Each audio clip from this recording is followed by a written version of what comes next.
Hello my dear friends and welcome to StudyIQ. I am Joycey Joy and today in this lecture we will discuss about the defense acquisition reforms in India. First of all, let us analyze what is the current affair. India has taken many initiatives on its defense acquisition policy landscape, but we will see that many of these policies had been a failure on the implementation side. So in this context, we will study and analyze what are the different initiatives taken by India on defense acquisition. Now let us understand what are the initiatives taken by the country on defense acquisition. The first one is Defense Production Policy 2018. So under the Defense Production Policy of 2018, the country had set targets for getting India into the world's top 5 defense producers. So the Defense Production Policy aimed at getting into the list of top 5 defense producers, and it also aimed at creating 3 million jobs in the defense industry by the year 2025. So these were the two important targets under the Defense Production Policy of 2018, and it also promised to increase the defense exports tenfold, that is up to a value of $5 billion. It also aimed at becoming self-sufficient in building fighter aircraft, helicopters, warships, missiles and other systems. So these were the 4 important policies or 4 important targets set by the government under the Defense Production Policy of 2018. So broadly, they are to become one among the top 5 defense production countries in the world. Second is to create 3 million jobs by 2025 in the defense sector. Third one, in order to increase the export of defense commodities into 10 times and also to become self-sufficient in building defense equipments. Now, secondly, the draft outset policy was issued later, and this proposed that vendors will be allowed to discharge offsets by creating defense manufacturing infrastructure. And this manufacturing infrastructure includes testing laboratories, ranges, skill centers, etc. And this will be made through sponsoring projects. Those projects that will generate high technology and by transferring critical technologies that do not exist in India. And under the draft offsets policy, it also proposed special incentives for investments in 2 defense industry corridors in Tamil Nadu and Uttar Pradesh. So in 2 defense industry corridors, it proposed to create special incentives for investments in the defense sector. And another major initiative was the creation of Raksha Mantri's Advisory Committee on Ministry of Defense Capital Projects. And this advisory committee was set up to review critical weapon procurements and to identify why they were facing delays. So this was to enhance weapon procurements, and if there was any delay in the procurement of weapons, this committee had to identify the delay in making the procurements. Now, what is the problem with all these initiatives? All these initiatives had targeted to promote defense acquisition, but in the implementation side, these initiatives had serious shortcomings, and this shortcomings in the implementation side created the need to form a defense procurement organization in India. So the shortcomings in the initiatives of the government in order to enhance the defense procurement, this has demanded for a defense procurement organization in India. Now let us understand the progress made in forming a DPO or a defense procurement organization in India. We will see that various committees had recommended to set up a defense procurement organization outside the Ministry of Defense. So we will see some of the important committees. The first one is Dhirendra Singh Committee. Dhirendra Singh Committee was set up in the year 2015.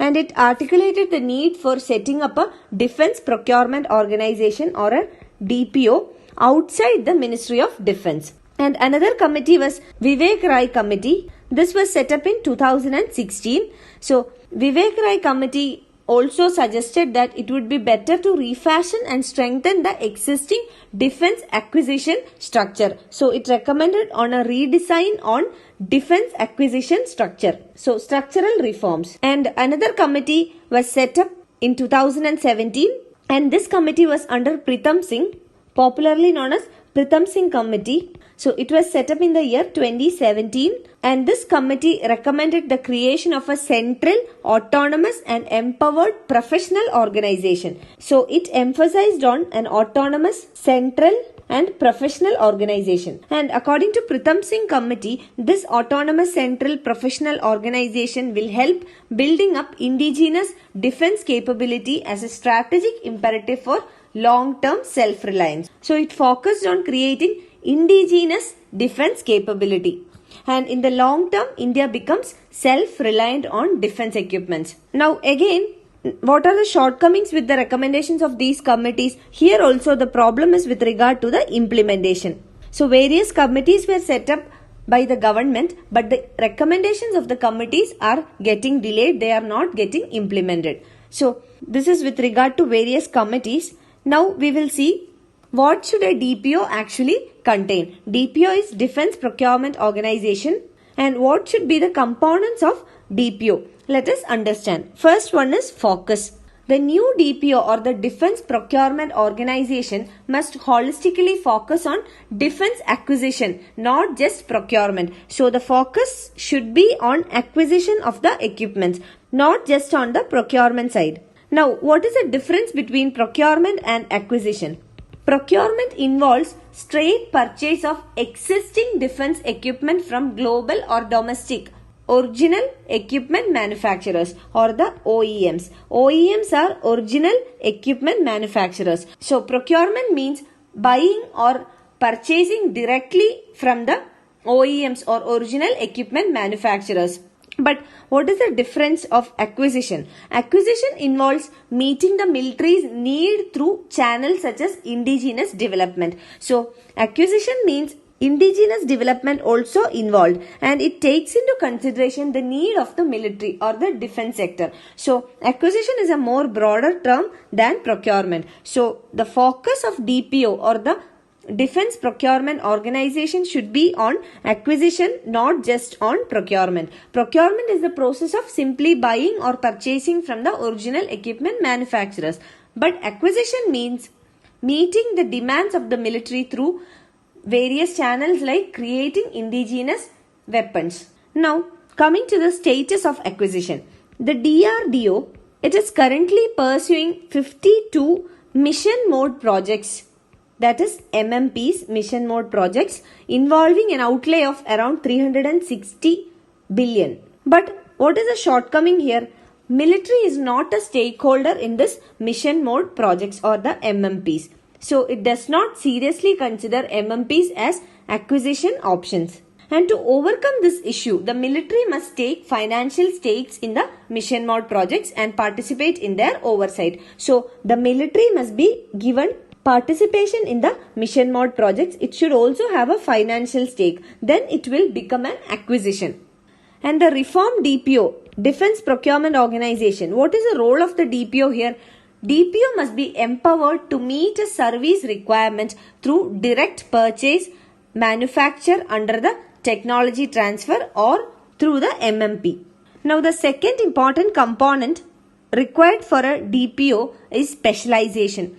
The requirements for each acquisition. We have seen DPO deals with acquisition. So the requirements for each acquisition must be met through a purpose-built integrated program teams. And each IPT should include specialists needed for that specific task. So for each task there should be a specific IPT. IPT is integrated program team, and each IPT should include specialists needed for that particular task. And the specialist requirement in the IPT should vary from project to project and also from time to time. That means for each project it must be led by some specialist, and the same specialist should not continue in the next project, and the specialist must be changed from time to time. So such kind of flexible IPT structures should be created.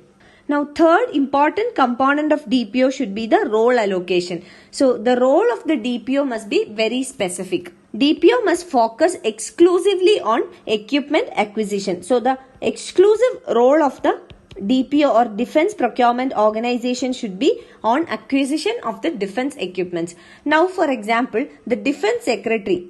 The Defense Secretary spends around 60% of his time on procurement rather than focusing on long-term strategy or defense diplomacy. So the role of a defense secretary should be broader. He should be focusing on long-term strategy and also on defense diplomacy. But rather, he is spending his 60% of time for defense acquisition. So the role of defense acquisition must be transferred to the DPO or Defense Procurement Organization. And for that, the defense acquisition wing should be upgraded, which is currently under the Department of Defense. Now, the defense acquisition wing must be turned into a full-fledged department under a secretary level official. So the procurement or acquisition must be maintained as a separate office or as a separate department under a secretary level officer. It should not be under a different department. Now it is under the Department of Defense. It should be made as an independent department under a secretary level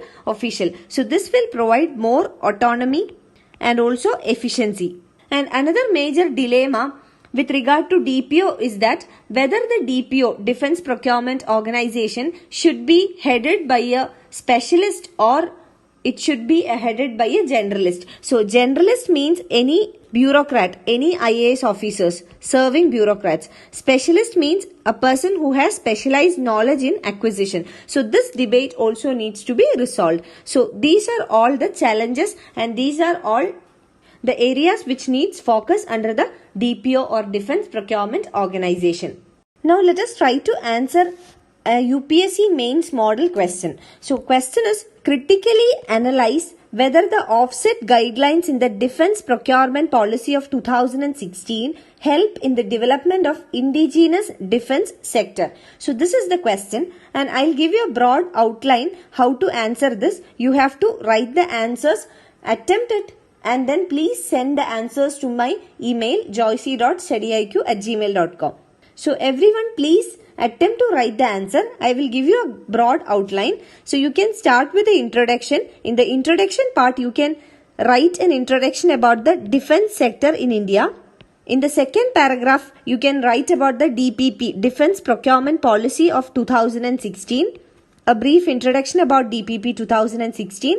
Then you can mention the features of DPP 2016, Defense Procurement Policy of 2016. You can mention what are the offset guidelines which is asked in the question itself. So you should mention what are the guidelines provided in the Defense Procurement Policy of 2016. And in the next paragraph, you should mention the second part of the question, whether DPP 2016 will help in the development of indigenous defense sector. So you have to write how it will help in Make in India. And the next paragraph should contain the challenges in the procurement.